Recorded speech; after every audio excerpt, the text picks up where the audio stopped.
என்னங்க நெய்யிலே தோசையை குளிப்பாட்டி வச்சுருக்காங்க, அந்த மாதிரி இருந்ததுங்க. ஆனால் செம்மையாக இருந்தது. ரீசெண்டாக பார்த்தீங்கன்னா பெங்களூர் போயிருந்தேங்க. ராமேஸ்வரம் கெஃபேன்ற ஹோட்டலுக்கு தாங்க போயிருந்தோம்.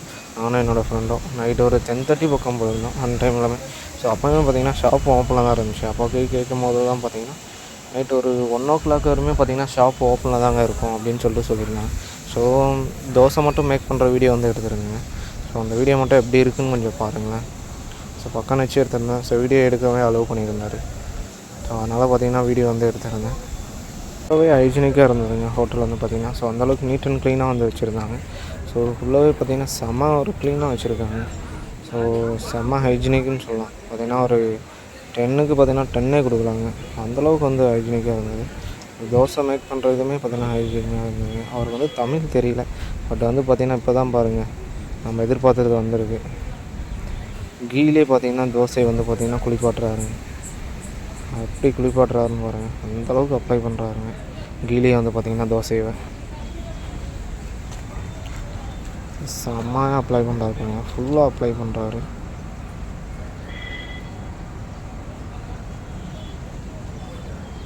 செம்ம ஒருத்தங்க ஆனால் உண்மையாக. ஸோ வேலையை பார்த்திங்கன்னா அவ்வளோ லவ் பண்ணி செய்கிறாரு பாருங்கள். ஸோ எல்லா தோசையுமே கரெக்டாக அப்ளை பண்ணுறாரு.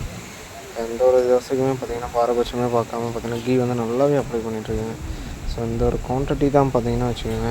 இந்த கெஃபைனோட நேம் நல்லா ஹைலைட் பண்ணி கொடுத்துருக்காங்க. ஸோ எல்லாருக்குமே பார்த்திங்கன்னா பிடிச்சிருக்கு. பார்த்திங்கன்னா ஷாப் பார்த்திங்கன்னா மார்னிங் 6 மணிக்கு ஓப்பன் ஆகிடுதுங்க. நைட்டு ஒரு 1:00 வரையுமே மேக்ஸிமம் இருக்குது பார்த்திங்கன்னா. ஸோ நாங்கள் போயிட்டுருக்கும்போது பார்த்திங்கன்னா நாங்கள் வந்து கீ தோசை தான் ஆர்டர் பண்ணியிருந்தோம். ஸோ வீடியோ எடுக்கலாம்னு சொல்லிட்டு பார்த்திங்கன்னா ஃபுல்லாகவே வந்துட்டோங்க. பர்மிஷன் கேட்டு வந்து பார்த்திங்கன்னா ஸோ வீடியோ எடுக்கவே பர்மிஷன் வந்து கொடுத்துருந்தாருங்க. ஸோ கஸ்டமர் வைஸுமே நல்ல ஒரு சாட்டிஸ்ஃபேக்ஷன். ஸோ அதுக்கப்புறம் பார்த்திங்கன்னா மசாலா வந்து ஆட் பண்ணுறாங்க ஒவ்வொரு தோசைக்குமே. பார்த்திங்கன்னா குவான்டிட்டி பாருங்கள் அதிகமாக தான் வைக்கிறாரு மசாலாவில்.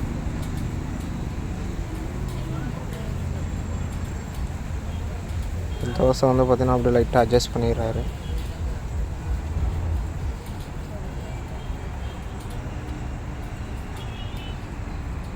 செம்ம ஒர்த்துங்க. ஆனால் உண்மையாகவே பார்த்திங்கன்னா பொடி பாருங்கள் எவ்வளோ அப்ளை பண்ணுறாருன்னு சொல்லிட்டு தாராளமாக எடுத்து பார்த்திங்கன்னா அப்ளை பண்ணிகிட்ருக்காரு. ஒவ்வொரு தோசைக்குமே பொடி வந்து பார்த்திங்கன்னா ஃபைனலாக நம்ம எதிர்பார்த்தது முடிஞ்சதுங்க. ஸோ அந்தளவுக்கு பார்த்திங்கன்னா குவான்டிட்டியாக இருக்குது பாருங்கள். ஸோ அந்தளவுக்கு அழகாக மடிக்கிறாரு பாருங்கள் தோசையை. செம்மையாக இருக்குது பாருங்கள். ஸோ வீடியோ பிடிச்சிருந்தா மறக்காமல் லைக் பண்ணுங்கள். சேனல் சப்ஸ்கிரைப் பண்ணிக்கோங்க. இந்த மாதிரி வீடியோ ரெகுலராக வந்துட்டுருக்கோம். கொஞ்சம் சப்போர்ட் பண்ணுங்கள் மறக்காமல். ஸோ ஃபைனல் டச்சு பாருங்கள் எப்படி இருக்குதுன்னு சொல்லிட்டு பார்த்திங்கன்னா வீடியோ செம்மையாக இருக்குது பாருங்கள். ஸோ அதுக்கு 2 வகையான சட்னியுமே கொடுத்துட்றாங்க. சாம்பாருமே பார்த்திங்கன்னா ஒரு கப்பில் வந்து கொடுத்துட்றாங்க ஃபைனல் இதில் பார்த்திங்கன்னா. ஸோ ஒவ்வொன்றுமே பார்த்திங்கன்னா டோக்கன் வச்சு தாங்க கொடுத்துட்ருக்காங்க கஸ்டமர் வைஸில் வந்து பார்த்திங்கன்னா. செம்ம ஒர்த்துங்க.